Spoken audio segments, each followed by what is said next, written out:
was, as the sun was setting, that began to kind of move off of that mountaintop, and it still kept that circular shape. This is wild video for sure. I have never seen anything like this in real life, and it took me quite a while to try to figure out what this is, and I'm not even 100% certain. So you're saying it's an alien? It looks like an alien spacecraft. This is wild. That's what I got out This of is it. wild footage. This was not in Denver. No, this is in Turkey. Yeah. So this is, you know...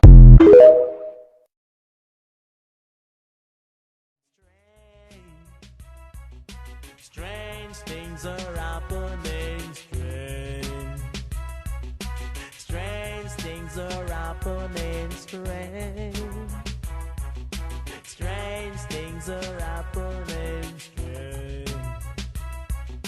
strange things are happening, strange things are happening,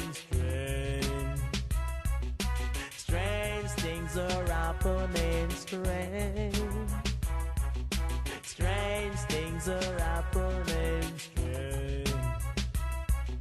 strange things are happening. And I will shew wonders in heaven above before that great and notable day of the Lord come. I want to give all the honor, glory, and praises to YAHAWASHI, YAHAWASHI, Bahasham, RAWACHAA, QADASH. Double honors to my elders at Great Millstone. Seeking honors to the elect. Peace and blessings to the 1/3, and confusion of faces in the four corners of the earth. Shalom. It's your brother Ibadia coming at you with another video to encourage you, to enlighten you. Like the Lord said, be not dismayed at the signs of heaven. Like the Edomite was saying in the clip. I don't know what this is, some type of alien spacecraft. Alien means foreign. So what's in the sky isn't your typical airplane, helicopter, bird, right? And it's not your typical cloud. But we must remember, even the Bible, which is written in parabolic and allegories and similitudes, speaks of the clouds that the Lord will be in. You know, but before I put the carriage before the horse, I'm going to open up with Acts chapter 2, verse 17 through 20. And it shall come to pass in the last days. We are in the last days. So that sighting is prophecy. And I'll tell you why. And it shall come to pass in the last days, said God, I will pour out my spirit upon all flesh. Yeah. And your daughters, your sons and your daughters shall prophesy, and your young men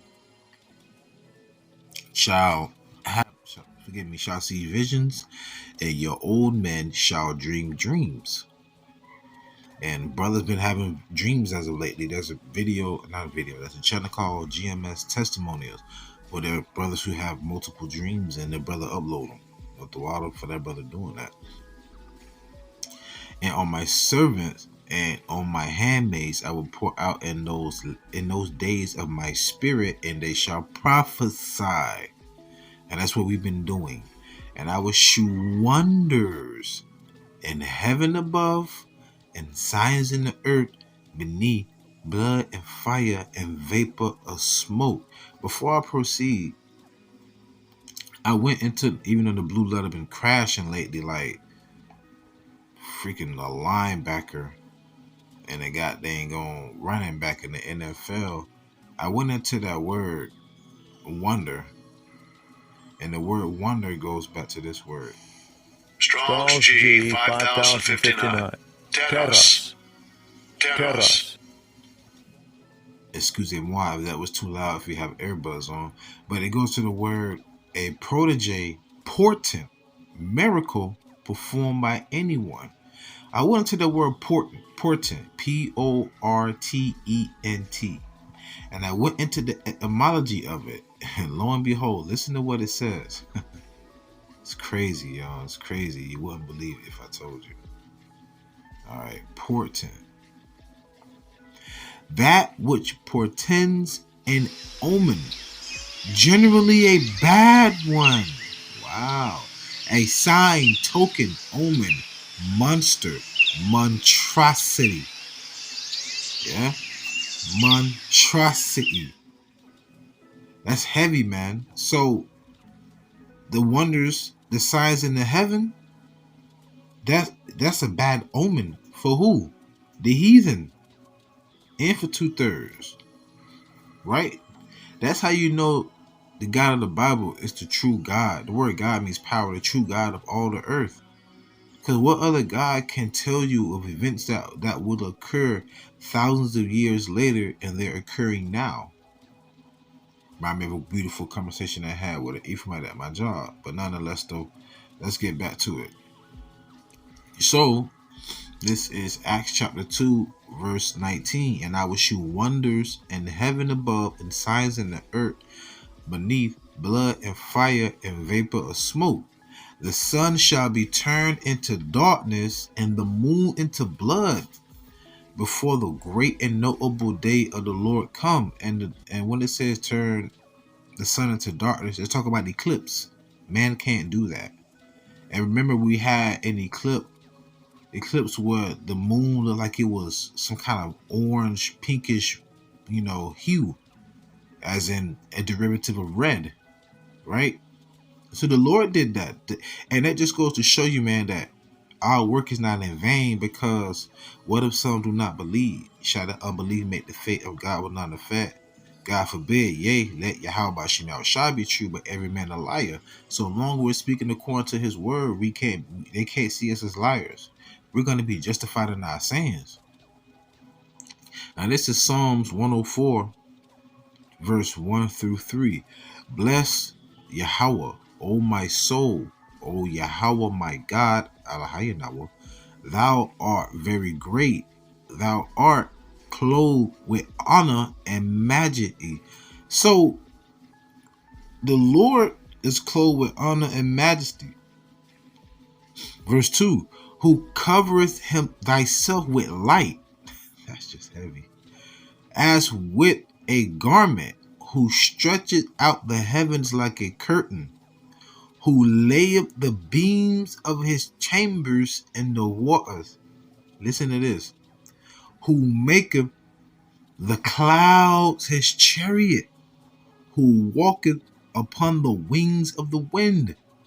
A chariot. Think about the movie Troy. Remember when Achilles went to go see Hector after he slayed his cousin? He was on a chariot with horses pulling him. That's a means of transportation. That's why I said the Bible's written in parabolic talk. So when it say who maketh the clouds his chariot, that's how the angels maneuver to and fro throughout the earth. It's funny, people will be like, you guys believe in UFOs, ha ha ha. But millions of people will go and watch a movie on the Avengers with men and quote unquote women having spiritual powers. Right? Come on, man. Stop it. They even got a channel called the Sci-Fi Channel for a reason. So the clouds would be the means of transportation. That's going to be a bad omen for you, Esau, Edom. Why? Revelation 1:7. Behold, he cometh with clouds. What's that? Chariots, man. And every eye shall see him. And they also which pierced him. Reincarnation. And all kindreds of the earth shall wail because of him. Even so, Amen. So all nations on the earth are going to wail because of Yahawashi going to bring that sword. Remember, what is it? Matthew 10:34, he said, think not I come to bring peace, I come out to bring peace but a sword. What was that sword Yahawashi brought the first time he came on earth? Well, I can say, well, you know what I mean by the first time. When he came on earth during the New Testament. The sword was his tongue. Read Ephesians the 6th chapter. The shield of faith, the sword, the word for the sword. But this time he gonna bring a literal sword. Remember, who is this with dyed garments from? Who is this that coming from Basra with dyed garments? And what it said he treadeth the wine press alone. You have to envision, like the elder Apostle GABAR said, you got to be a visionary. What is a wine press? A wine press, like have you ever seen that the cranberry ocean spray cranberry old commercials? You have like some Edomite man in this big wooden like circular tub, and he have boots on. He's stepping around in a circle. He's smashing the cranberries. It's like smashing grapes to make wine, which they also call wine what? The blood of grapes. So in other words, Yahawashi gonna be slaying tons of people. Yeah? And this also speaks on it. This is parabolic, but I'm gonna read it. And I'm gonna close out. 2nd Ezra chapter 13, verse 3 through 5, and verse 25 through 34. And I beheld, and lo, that man waxed strong with the thousands of heaven. It reminds me of 2 Thessalonians chapter 1, verse 6, where it says, seeing it's a righteous thing to recompense them who trouble thee, and rest with us. It said, when the Son of Man shall descend from heaven with his mighty angels with flames of fire. Roughly paraphrasing, that's the thousands of heaven, the angels, the chariots. Plenty of videos. GMS Word of Life. I suggest y'all subscribe to that brother channel. He has tons of beautiful videos of chariots, man, in the sky. Continuing on. And when he turned his countenance to look, all the things trembled that were seen under him. Sound like the first Adam. And whensoever the voice went out of his mouth, all they burned that heard his voice, like as the earth filleth when it filleth the fire. There, that reminds me of the brother GABAR was talking the other day. He mentioned this today. Yeah. Well, yesterday, I should say. And that reminds me, I think it's in Habakkuk, when it said a beam of fire came out of his mouth, out of his hand. Forgive me, out of his hand. But he just spoke and things manifested. Did not the Lord say that in Jeremiah the 10th chapter? It said he spoke and the heaven and earth were created. But it was created by YAHAWASHI. It's heavy, man. It's parabolic talk. Let me get back to it. Verse 5. 2nd Ezra 13 and 5. And after this I beheld, and lo, there was gathered together a multitude of men out of number from the four winds of the heaven to subdue the man that came out of the sea.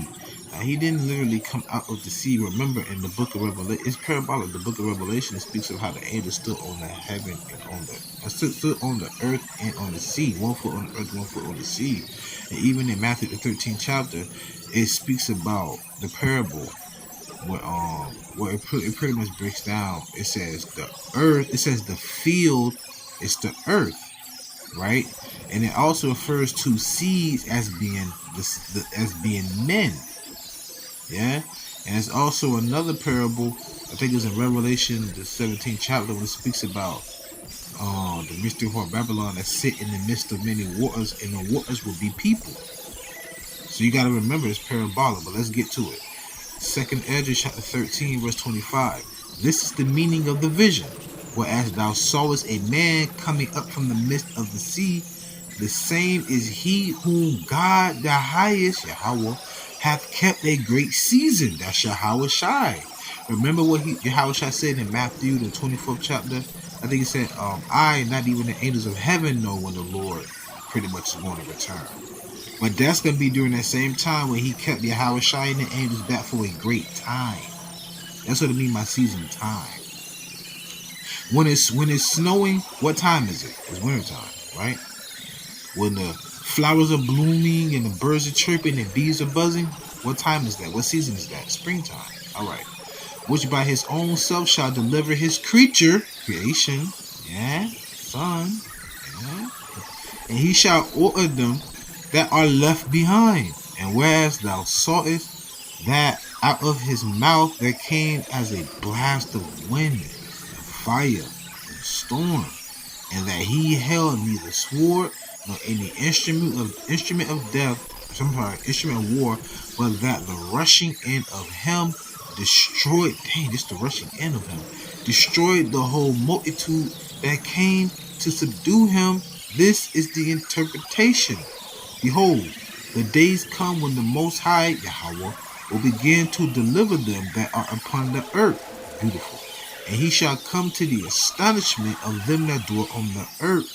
And one shall undertake to fight against another, one against another, one city against another, one place against another, one people against another, and one realm against another. Whoo, that's heavy. We live in a three-dimensional plane, y'all. There are many other dimensional planes out there. Why do you think a chariot is able to dematerialize, then rematerialize in the same instance? Remember when Habakkuk was in the field and the angel told him to deliver the food to Daniel? He said, I don't know what Daniel is. And by the vehemency, the angel took him by the crown of his head and his hairs, boom, opened the portal, dropped him right there in the lion's den. Did not the angel say to Esdras, he said, open the way and close it, like open a portal and close it, told him to bring back the flower that has died, or bring back the day before, speaking roughly, paraphrasing. Man, it's so much, man. Call YAHAWASHI. We have a wonderful power, y'all. Anyhow, realms. Yeah. Verse 32. And the time shall be when these things shall come to pass, in the signs shall happen which shall shew thee before. And then shall my son be declared. Woo, S-O-N, y'all, capital S-O-N. Then shall my son be declared. Don't put some respect on that. Whom thou sawest as a man ascending. And when all the people hear his voice, every man shall in their own land leave the battle they have one against another. And an innumerable multitude shall be gathered together, as thou sawest them, willing to come and to overcome him by fighting. But if you read further up in this chapter, 2nd Esdras, the 13th chapter, it said they were scared, but yet durst fight. Why? Just like the Lord hardened Pharaoh's heart, the Lord gonna harden their heart. And fool them, because remember, the deceived and the deceiver are his. So with that being said, I pray y'all edify the fed, stay in the spirit, don't fear it, just endear it. Ask for forgiveness, pray without ceasing. Stay humble, remain diligent, upon YAHAWAH, Buffalo Ball, Shalom, YAHAWAH. We going home soon. Keep the faith.